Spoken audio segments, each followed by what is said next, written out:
This is Judge Joe Brown, and we're listening to We All Be News.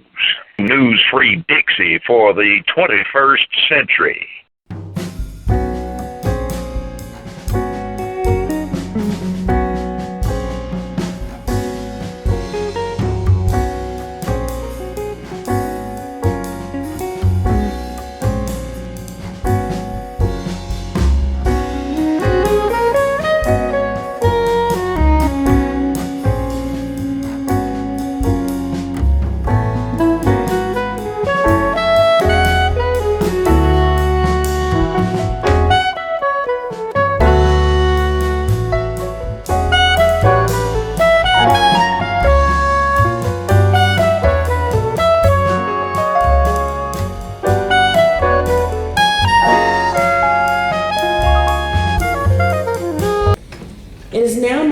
Introduce our luncheon speaker to you.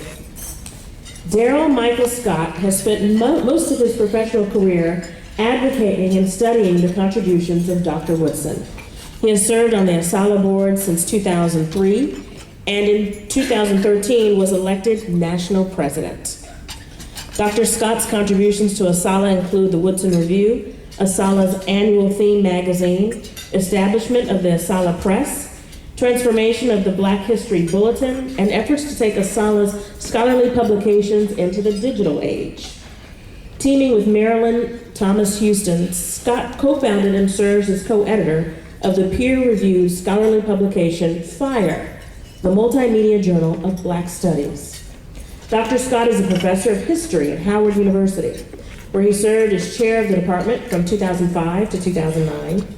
His published works include Contempt and Pity, Social Science and the Image of the Damaged Black Psyche, 1880 to 1996, which won the Organization of American Historians James Raleigh Prize for Best Work on Race Relations.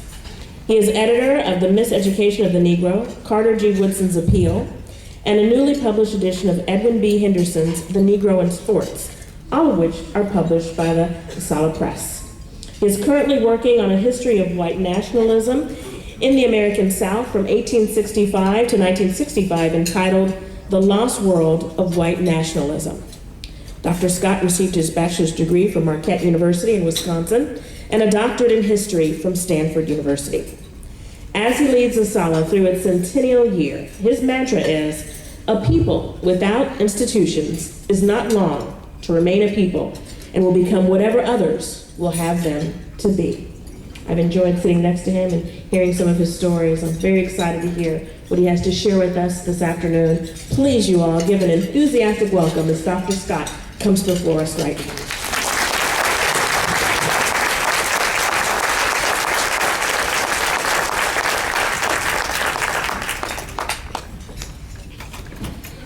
Good afternoon, ladies and gentlemen. Good afternoon.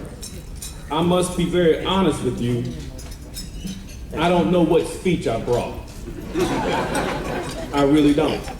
I know what I have to say, but I quite don't know how I'm going to say it. It all has to do with how I think it's best said, given as I look at you. But it is indeed a wonderful occasion to be here. To be here at what we now call the John Blasingame Luncheon, and this is the second annual John Blasingame Luncheon. And I have the honor of following the great historian Evelyn Brooks Higginbotham as the second in line. And it's my hope that this Blasingame Luncheon lives for the entire next century, because Blasingame was indeed a great ASALHite. I want to tell the story of John Blasingame and ASALH so that you can understand, just if I may take this moment, what it means when we as scholars value the tradition of Carter G. Woodson. When I came to this association some 13 years ago, and we were in, at that point, yet another financial crisis, we did not know where our money had come from, and we did not even know where our money was going. But in the records, I found that every year, for several years, we had been receiving funds from Yale University Press that had come to us through the good offices of John Blasingame. So instead of editing the volumes of Frederick Douglass's papers and putting the money in his pockets, he donated that entire royalty to this association. And then that's right. And it's sad to report, but during that year, I could only find that his $4,000 in royalties was a full 10% of the revenue that I could find. Yes, in 2002, I could not demonstrate more revenue than $40,000 for this great association. That's where we were. And today, and for several years running, this association has built itself, and we still live from year to year. But despite that, our annual budget is in the neighborhood of $1 million a year. $1 million a year. So in a mere 13 years, we've turned this around. We still live on the margin, but yet we have built the house that Woodson gave us. We have rebuilt it. Let me give a special shout out to LeVar Burton for, I'm sorry, which side? You're supposed to be there. They moved you inadvertently, but for coming and being a part of all this for this centennial celebration of ours. And Joshua Dubois for bringing him here, and the History Channel as well. It's such a great thing for us to have partners, because without partners, we remain a secret. I've told the joke for many years that if we are a secret society, it is not our intention. It is not our intention. And that we have to address that during the next century. I also want to take the moment to thank our Honorary Centennial Committee, headed by Susan Taylor. I also want to thank our Centennial Committee, headed by Sheila Fleming Hunter. We have been co-workers for almost our entire period on this board. We ran the conference together in Orlando in 2002. And I had met her before, but that is when we got together to do the good work of this association. I also want to thank the local honorary Centennial Committee and the local arrangement committee. So many people and so many volunteers go into a conference like this, you can't imagine, because we have a permanent staff of only 3 people, and yet they put on everything you see that we do every year, all year round. And it's not possible without a staff. It's not possible without a staff. Now, one of the things that I had the displeasure of doing in the course of being on this board, I take no pleasure in some of the things that must be done. We shut down the Associated Publishers in 2005. For those of you who don't know, the Associated Publishers was founded by Carter G. Woodson in the early 1920s to bring out books that other publishers would not bring out. And so Carter G. Woodson created a capital stock corporation of which he was the majority owner, and published roughly 75 titles while he was still alive. And when Woodson passed away, our not-for-profit organization became the owner of a for-profit organization, and the calamity that followed, I will spare you. I will spare you that calamity. And in 2005, we put the Associated Publishers to rest so that we would not be sued. That's when we started the ASALH Press, a not-for-profit press run by a not-for-profit corporation. And we had the plans of publishing all the Associated Publishers' work, but I here tell you, after doing this for almost 13 years, that it's almost impossible for people to do everything that they want to do. So we have formed a partnership with a long-standing friend of this association. And that organization is headed by Paul Coates, and that's the Black Classics Press. Now, some of you may know Paul Coates' son, who will go nameless here, because here we're here to talk about Paul Coates, Daddy Coates. Daddy Coates has been a friend of this association going all the way back to the days in which he was a Black Panther, in which he, as an intellectual, was a member of Howard University and worked besides one of our long-standing members, Dorothy Porter. And he went into publishing business, And he's been a supporter of this association and of ABWH. For a long time, he underwrote their prize for their members, their National Book Prize, the Letitia Brown Prize. And so Paul Coates is a long-standing friend of Woodson's organization and all that have come with it. And so when we formed this partnership, it is so that all the books published by the Associated Publishers will eventually come out. And now we have the first set of books that will be the Founders books by Carter G. Woodson coming out of the Black Classics Press, and Natalie Stokes is in the back of the room.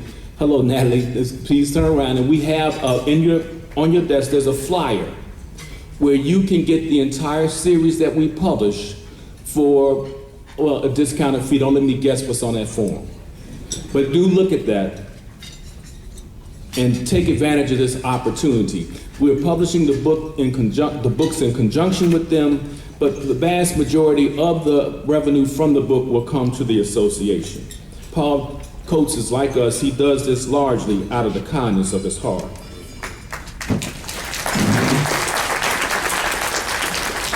Ladies and gentlemen, despite my training as a professional historian, I do not have the luxury to spend my time looking backwards solely. I've had to train myself and retrain myself to look forward, to look backwards as we go forward. And in other words, I have to do what normal people do.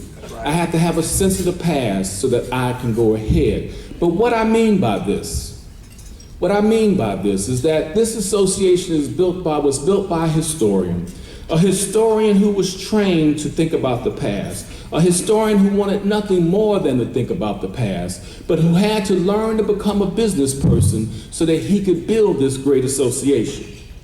And as much as I would like to give you a long lecture about the greatness of Carter G. Woodson and how he became so, I think our time here would be better spent to understand what Carter G. Woodson bequeathed to us, to understand the times in which he built this institution, to understand what this institution has accomplished, and to understand how this institution is uniquely situated to give something to the world for the next century. Our founder's greatest gift to us, his greatest gift to us was the gift of self-knowledge. And his second greatest gift to us was an organization that is a vehicle for delivering self-knowledge to Black people and the knowledge that the world needs today. That is his greatest legacy to us. That is his greatest legacy. Now, lots of people like to explain the origins of an organization by pointing to the times. In fact, we are taught as historians not to believe in such a thing as great men. We are taught to believe that situations and conditions produce institutions and people. And to a great degree, we share this. And so when we try to account for the founding of our organization in 1915, we talk about a society that was at once a society in which we were disfranchised, a society in which we were segregated, a society in which our people were being lynched to the tune of 100 to 150 a year.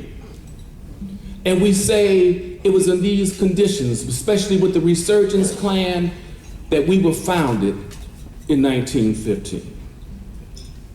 Ladies and gentlemen, let me assure you that the times can call for many things, and most of the time the call is not answered. That's right. The times always call for justice, but justice only comes at certain moments. History is not on autopilot, and I take issue with Martin Luther King. The arc of history does not bend towards justice. The arc of history is bent towards justice. We get the justice that we make in this world. No more and no less. If you don't bend it, you won't get it. That's right. That's right. At the turn of the 20th century, there were literary societies throughout this great country. There were many white literary societies. There were many black literary societies. You could hardly go into a city and not find dozens of literary societies because virtually every black church had a literary society. And in these literary societies, black people read books and shared papers with one another. And yet none of these literary societies, no matter how popular they were, became this great organization. Perhaps these literary societies were too inclusive. On the other hand, we have had societies in our community, societies to promote learning in the most learned people. We had the American Negro Academy, of which Woodson was a member, which was centrally located on the East Coast. And every leading intellectual of the community belonged or came through. But that society did not become this society. That society fell along the wayside. Perhaps it was too exclusive. And then there was a society founded by Arturo Schomburg in New York City called the Negro History Society. And that society, even though led by the great Arturo Schomburg, from which we get the Schomburg collection in New York City, that society fell along the wayside. Even though it looked, at least in principle, a lot like us. These societies fell because they did not have Carter G. Woodson and his vision and his dedication. You cannot have this association just because of conditions. This thing wouldn't be were it not for Carter G. Woodson. Let us set the record straight.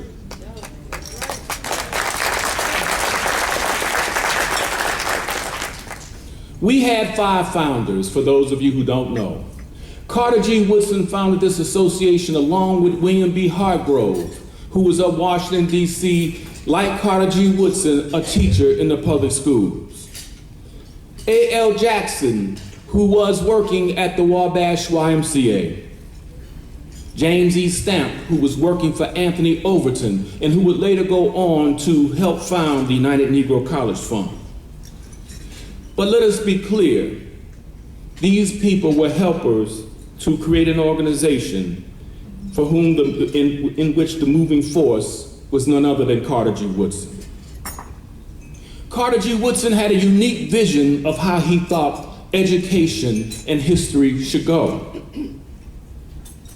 If Booker T. Washington said that the Negro race would be saved by vocational education, if W.E.B. Du Bois said that the black race would rise up because of the talented Tim, Carter G. Woodson responded that neither man was wrong, but neither man was wholly right. Carter G. Woodson said, no matter what kind of education you have, you are not educated. Indeed, you're miseducated if you do not have self-knowledge. We are an organization that is based on the notion that self-knowledge is the key to empowerment. We are based on the notion that other people will always study you, but you had better study yourself.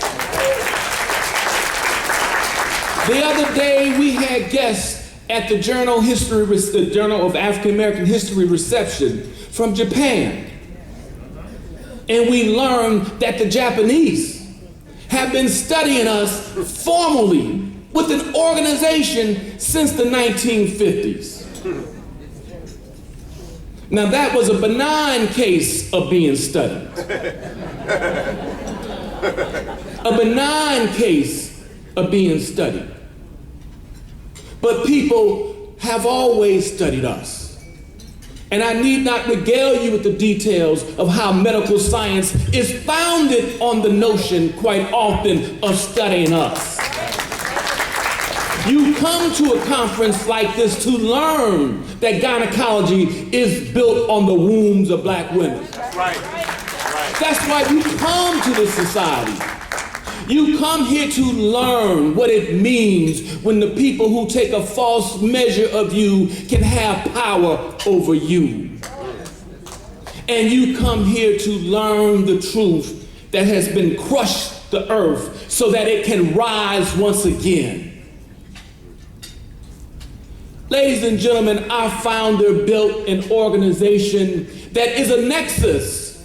That is a nexus between lots of different things. This is no simple organization, and I dare say most of you do not fully understand it.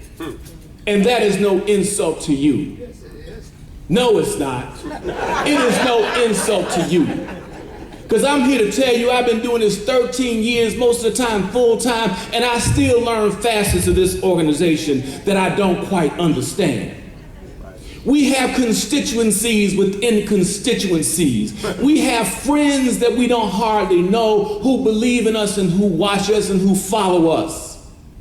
I learn these things when I get these phone calls and I get these emails. We are a complicated bunch. Now, what do I mean? On one hand, we are the ultimate town and gown organization. That's right. We are the ultimate town and gown organization. We have people with PhDs who think they are too good for people who don't have PhDs. Tell it. Now, if you don't know that, you don't know why we took institutional affiliations off the name tags. Wow. Oh yeah, we do this seriously. Wow. If it ain't right, it ain't because it ain't been thought about. Okay? We are the nexus within the academy between the HBCUs, the state institutions, and the Ivy Leagues. And if you think that's easy, you don't know nothing. I'm not joking with you.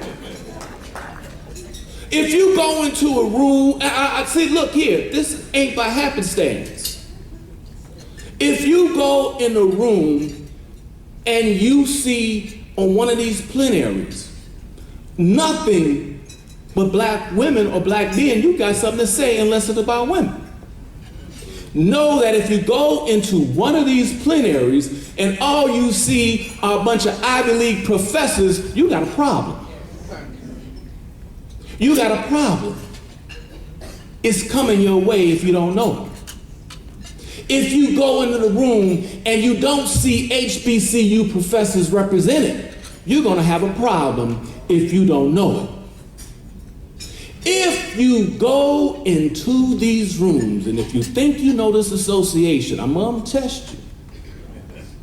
And if you think it's about a bunch of academics, you don't know this association. That's right. That's right. From our very beginning, we are an association in which when we started, there was only one PhD in this organization, and his name was Carter G. Woodson. That's right. And when the PhDs started proliferating in the 1960s, I'm just gonna say it, they almost destroyed this organization. Whoa. Tell it. I'll speak the truth. Tell it. Y'all know me. Tell it. They almost destroyed this organization. They think they're appointed and anointed, and they think they know better. And I'm one of them. I'm one of them. But this association is an association of archivists. Dorothy Porter, with whom I made reference before, was an archivist. Archivists have always been part of us. Our celebration in Chicago was based on Vivian Harsh in part. Vivian Harsh was at the George Cleveland Hall Library, my first library, my library when I was a kid, born at 10 years old. Vivian Harsh, I probably met her, didn't know who she was. Just like those little kids. Vivian Harsh was a librarian. Librarians have always been a part of this association. Carter G. Woodson was a high school teacher. We hear about adjuncts complaining about the lack of jobs. Woodson just took a good job called being a teacher. That's right. And he was not too good for that. And we've always had teachers in our great association. That's right. If we didn't have teachers, this was not worth it. Woodson basically did the Negro History Bulletin at a loss so that teachers could be a part of this organization. In the 1950s, we almost went bankrupt. In fact, we've almost gone bankrupt 3 times trying to make sure we're dealing with the issues of teachers with the Negro History Bulletin. If you don't know this organization, if you think you know this organization, we have with us today a group of librarians who are a reflection of the time in which we live. We have a new partnership with the librarians, and we got to get the name just so. So I'm not going to say the name. We got to get it just so. Because we formed a relationship with them. Because the American Library Association is falling apart and they can no longer afford their Negro project. That's right. And we're building this tent to make sure we're inclusive of them. So ladies and gentlemen, when I say to you, it don't mean it as any insult.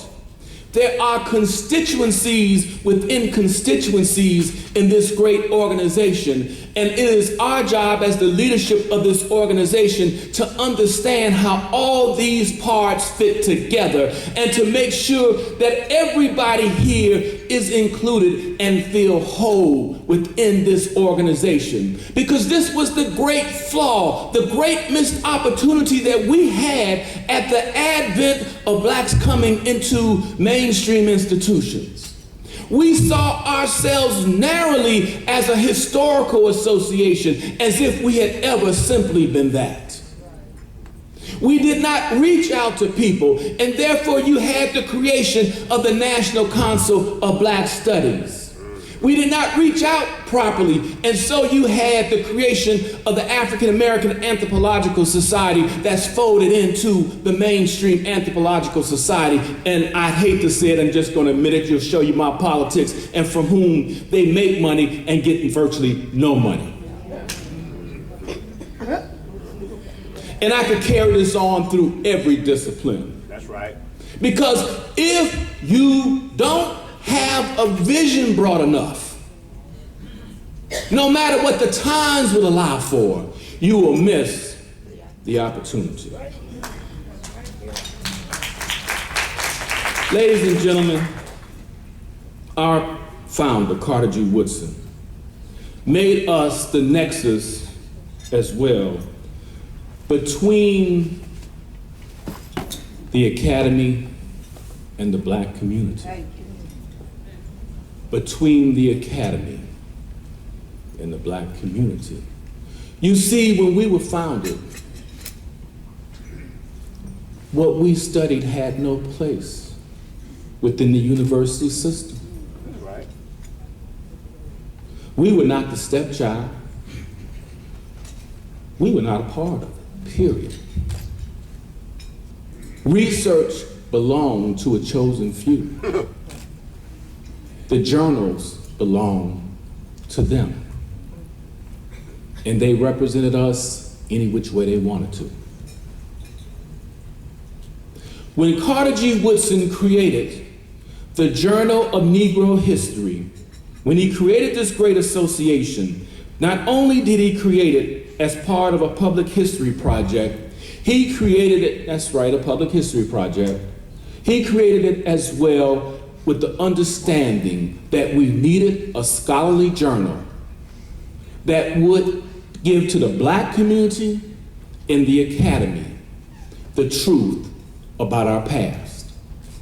If you see something on the History Channel, if you see a book by Alex Haley, unless it was written with Wikipedia, the bedrock journal upon which the scholars worked through was our Journal of African American History.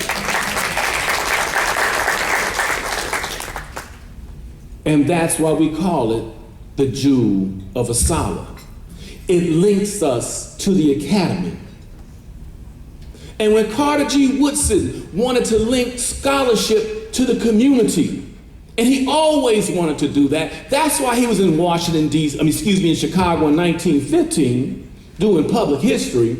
When he went to do that, when he wanted to get serious about it, he formed a partnership with the Qs, and that's how we got Negro Achievement Week in 1924. This turns into Negro History Week in 1926. And then came the critical addition. The addition that makes all the difference in this organization. And that was the creation of our branches. That's the creation of our branches. And so it links the academy to the community. We link those two entities because what we don't talk about too often is that when Woodson created the Journal of Negro History, it was being subscribed to by the leading institutions. He used to go back to Harvard. You know, that was hard for him. He said it took 20 years for him to get over the effects of Harvard. To see Schlesinger, who was one of our board members, the great historian Schlesinger, Arthur Schlesinger Sr. Because Arthur Schlesinger Sr. and other progressives understood that Woodson believed in social history. And he was an advocate of a history that talked about the leading role that average, everyday people played in making history. You see, we are part of that movement in which the people, the understanding that common people make history makes sense. You see, Roots makes no sense without that concept. That's right. It makes no sense without that concept. That's right. And so when Carter G. Woodson creates this journal and it finds its way into the libraries of the leading universities, when he creates these branches that are everywhere within this country, he had created a structure that could serve as the nexus between the academy and the black community as well. So this is a very complicated organization, made to survive in perilous times, made to combat with self-knowledge this notion that black people were inherently inferior and had never written their name in human history. And he was part of a generation that believed that if you could teach black people, that if you could teach them that they had made themselves a place in history, that they were makers of history, then they would see themselves differently. And that they could convince the entire society that their place should be as equals. This is the power that he had in self-knowledge. And that is his greatest gift. But ladies and gentlemen, we all have our challenges. We all have our challenges. The challenges of Carter G. Woodson's age are not the challenges of our age. We have new challenges. Ladies and gentlemen, I have some disagreements with colleagues of mine that I haven't fully worked out, with scholars and intellectuals that we've never fully worked out. I am of the belief, more so than others, that the world is going to hell in the handbag.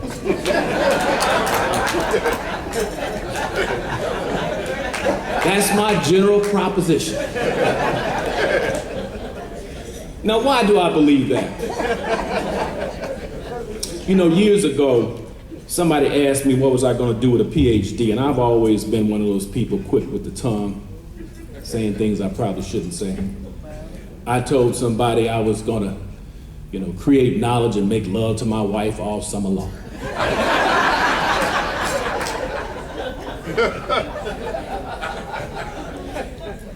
And says, what you gonna do without money? And I said, what's money about? And the university system's a good life. And if the university's not what it, if the university were to come to the end, I wouldn't want to be in this society anyway.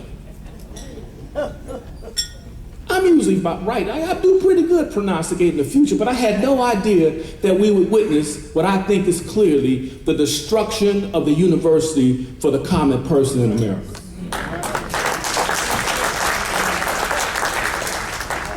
The destruction of the university system for the common American.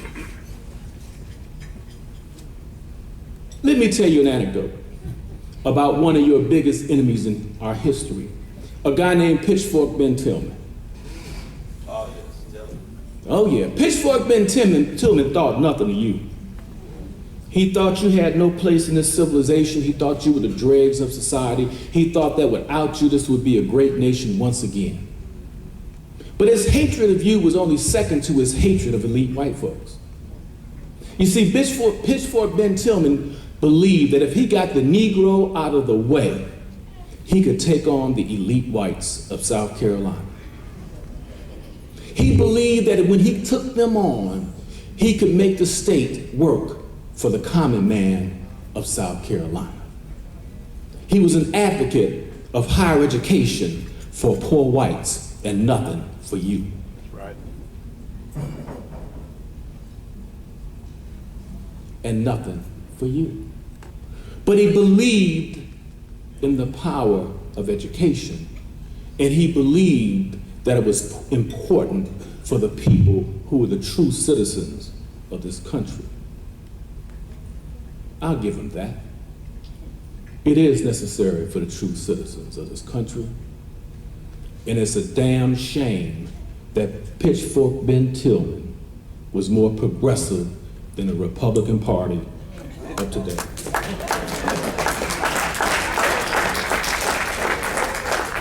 History don't love nobody, y'all. Don't love nobody. During the Cold War, my friends, during the Cold War, we created an educational institution. Higher education in this country was transformed during the Cold War. Colleges sprung up everywhere with state money. Every locality had to have a university. We gave the GI Bill to everyone who fought in the war, and when that wasn't enough,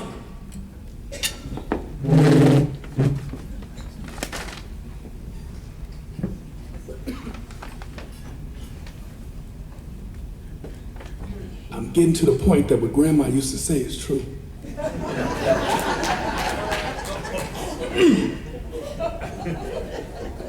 Dale, keep that glass nearby. Yes, ma'am.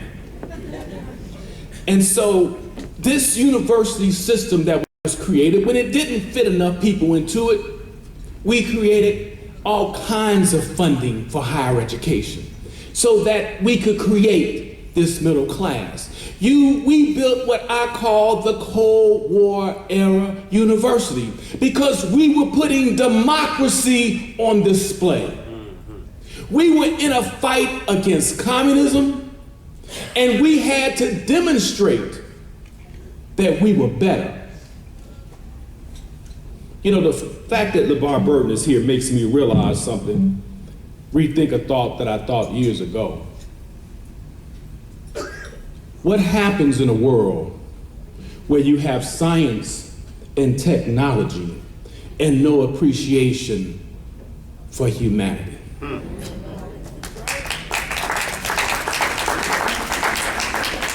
What happens in such a society? Now, I am no student of Ray Bradbury, but I can almost guarantee you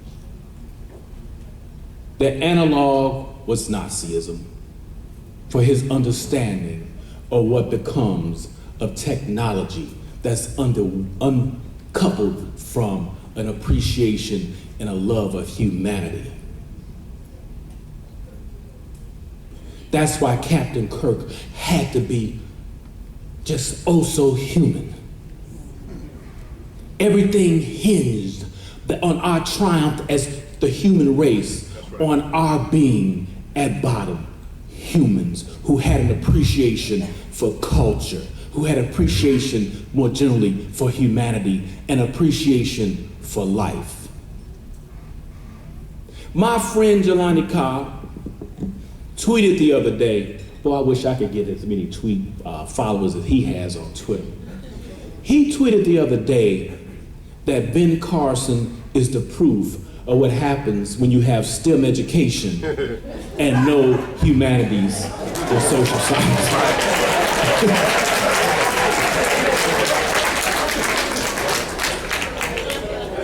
Now, Jelani's somewhere in this building. You tell him I gave him a shout out, okay? But he's oh so right about that. He's oh so right. In our society today, we are watching the state of Georgia take everything. Online education is the rage everywhere. Not a few courses. These people want to pretend that you can get a technology degree from the Georgia Institute of Technology. You see, I know some stuff about Georgia. They think you can get a degree, a master. See, I know what's up down here. I know what's up. Online. They want the people building your bridges to never have sat in the class and maybe even to never touch the bridge. I don't know.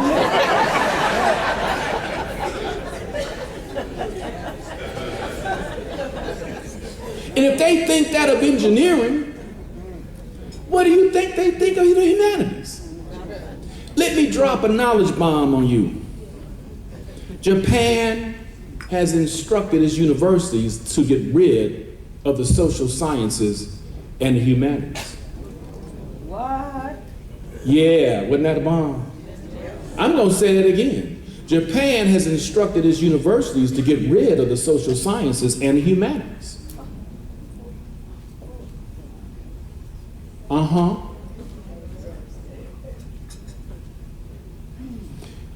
Forbes magazine, the Wall Street Journal said, y'all done gone a little bit too far.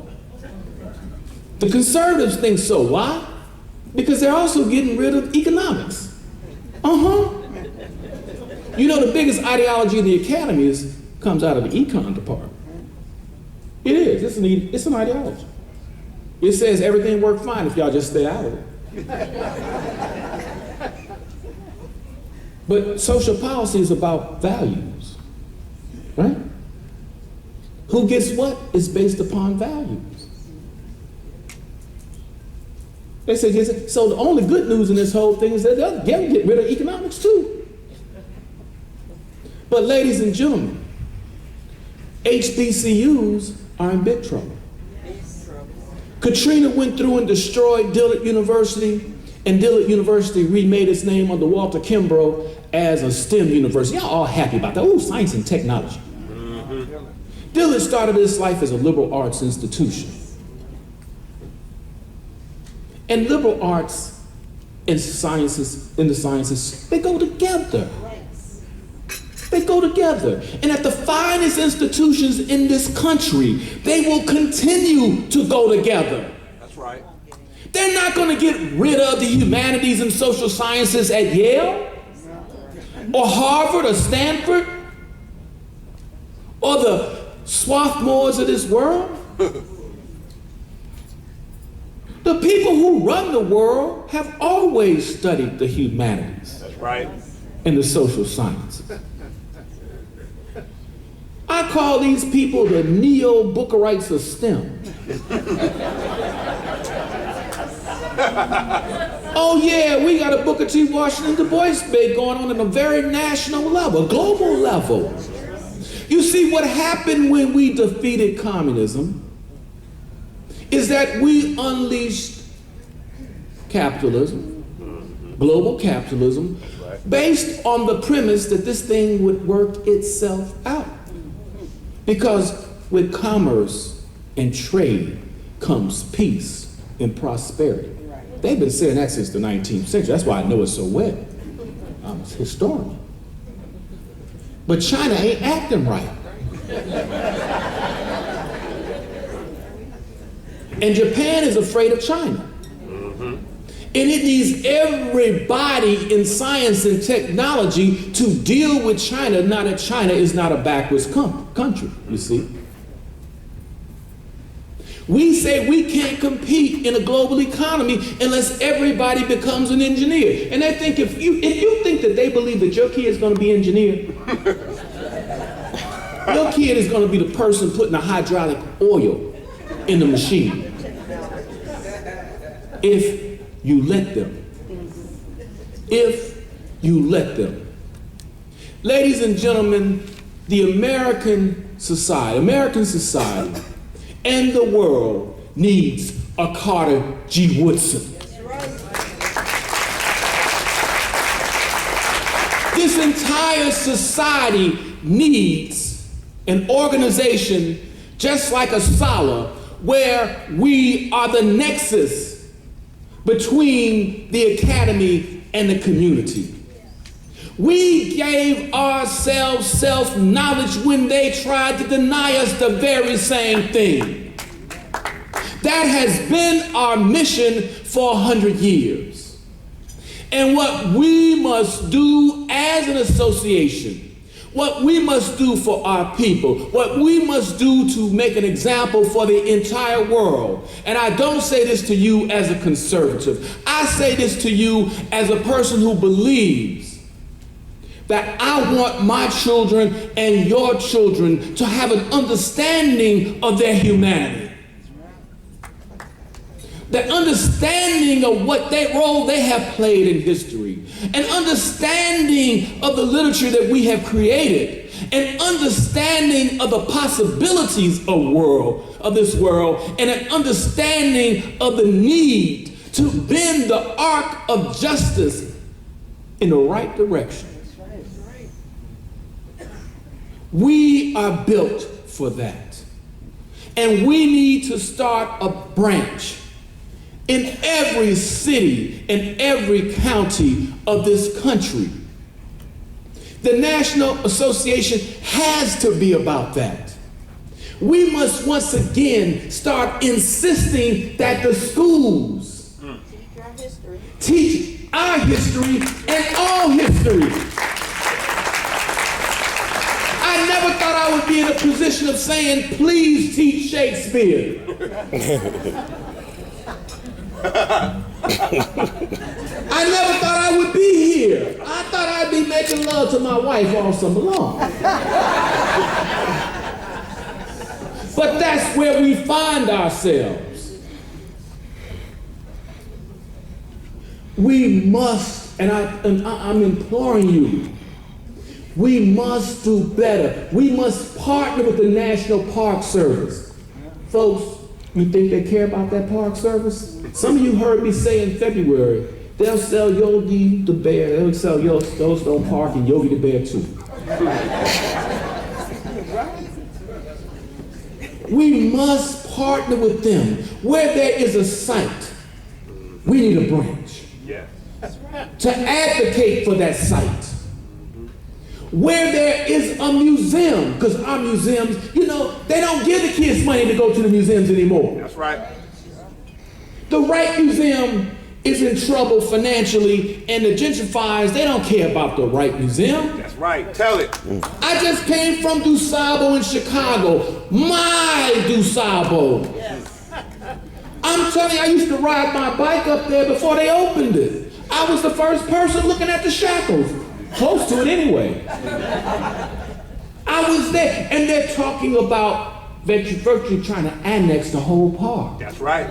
That's what they're talking about. Okay? And turn it into something that's not historical. That's right. That's right. Okay? We need a branch in Chicago that's big enough and strong enough to advocate on behalf of Black culture, life, and history in Chicago. And quite frankly, we need bigger, better friends. That's right. We need bigger, better friends. We do. We're a secret in this society. And people said to me, we need to be better known. I know. But it's not going to happen overnight. We have to build for it. And we build our branches. And we have enough success that we do have new parts. See, the History Channel didn't know what we really were, really, did you? Didn't quite get it, did you? You'll never see another building like this full of scholars who know about African American life, history, and culture. You'll never see another building like this. And I say the same to our other partners here. We need your help because we're not an organization of scholars.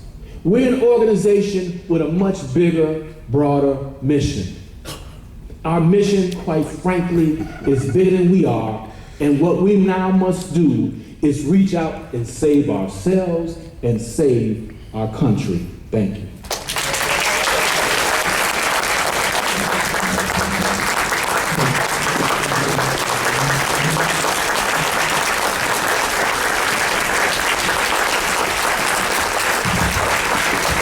Thank you, Dr. Scott, for that inspiring speech.